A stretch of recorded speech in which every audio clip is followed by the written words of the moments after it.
You know, when it comes to working around the house outside, I generally try to avoid using a ladder when I can. So what do I do though when I've got leaves up here in this gutter and I want to get them cleaned out? Well, I'm going to show you a safe way to clear those gutters from right here.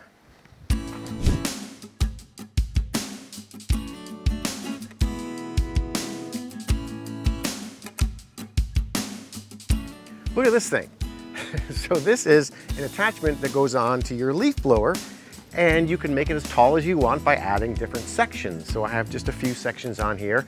And of course, we've got the business end here that hooks into the gutter, and then you simply just turn it on.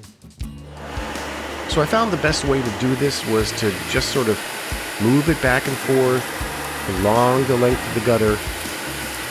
You can kind of feel where the leaves are, and just blow them out.